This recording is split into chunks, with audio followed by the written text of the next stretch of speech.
जाना तो जरूरी पड़ा है। राष्ट्रपति हो कर जनरल क्या हो लेती है भैया, क्या हो लेती है भैया, क्या हो लेती है। अरे राष्ट्रपति हो कर जनरल क्या हो लेती है भैया, क्या हो लेती है भैया।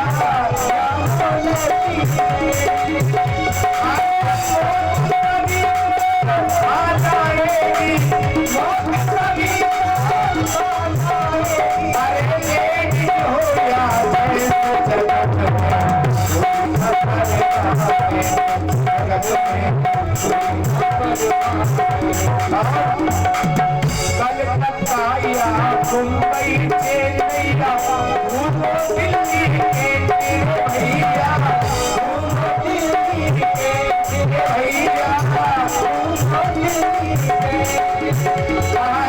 कलकत्ता या मुंबई चेन्नई दिल्ली के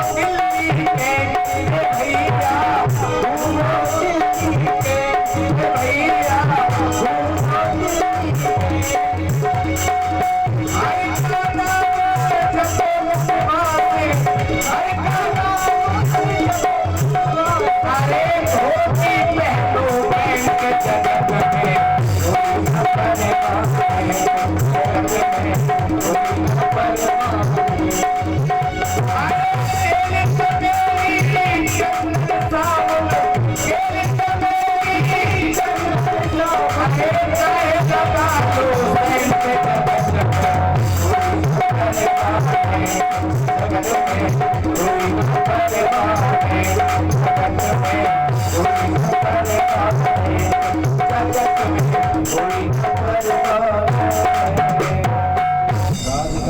सरकार की जय।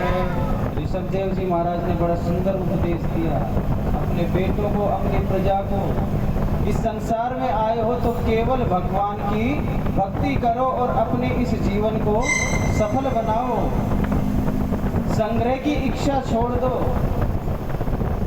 ऋषभदेव जी के सबसे बड़े बेटे हैं जिनका नाम है भरत जी। भरत जी को राजा बनाया, स्वयं ने अपने वस्त्र तक त्याग दिए। और यही ऋषभदेव जी जैनियों के प्रथम तीर्थंकर कहलाए। यही से जैन धर्म प्रारंभ हुआ है। जैनियों के जो प्रथम तीर्थंकर हैं यही ऋषभदेव जी हैं। अपने बेटे भरत को राजगद्दी पर बैठा दिया और स्वयं वन में चले गए। भरत जी महाराज राज्य करने लगे।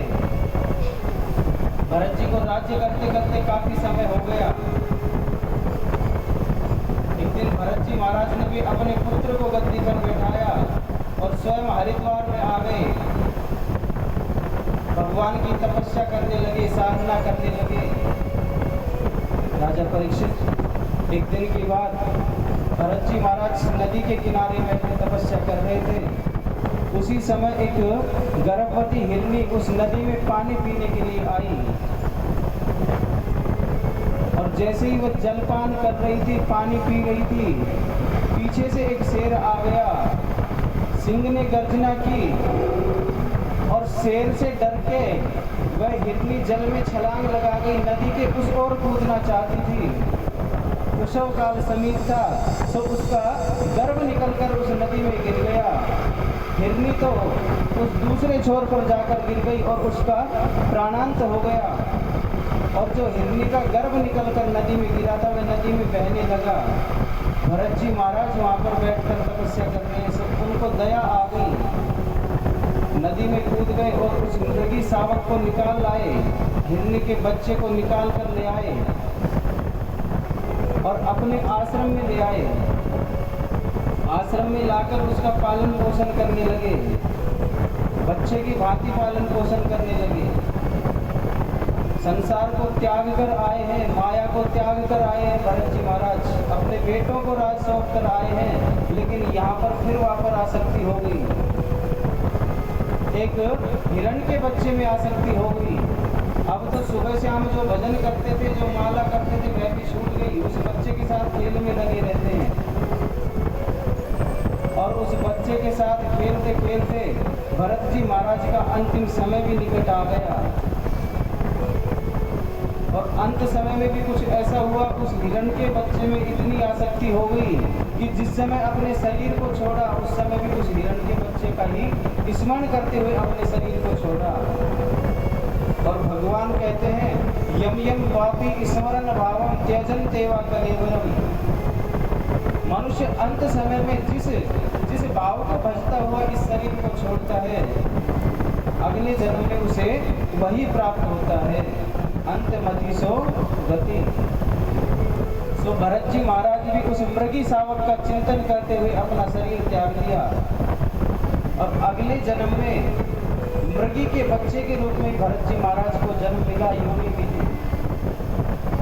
देखो, एक मृग में आसक्ति करने के कारण बाबा तुलसीदास जी कहते हैं, एक मृगा के कारणे भरत धरी मृग देह, उनसी उनकी कौन गति जिनके नाना नेह। एक मृगा के कारणे भरत धरी मृग देह, तुलसी उनकी कौन गति जिनके नाना नेह। केवल एक मृग में आसक्ति करने से भरत जी महाराज मृग बन गए। हमारे और तुम्हारे मन की गति का क्या कहना, जिनके न जाने दिन में भी हजारों आसक्तियां होती हैं, मन में न जाने क्या क्या विचार दिन में आते हैं। हमारी तो हजार आसक्तियां हैं साहब। एक मृग में आसक्ति होने से व्यक्ति मृग बन गया। तुलसी उनकी कौन गति जिनके नाना नेह। लेकिन भगवान की कृपा ऐसी हुई, सत्संग का प्रभाव जो पूर्व जन्म में किया था उसका प्रभाव ऐसा था कि मृग तो बन गए, लेकिन पूर्व जन्म की स्मृति बनी रही, पूर्व जन्म की यादाश्त बनी रही उस मृग शावक को भी। बस उसी पूर्व जन्म के स्मृति के कारण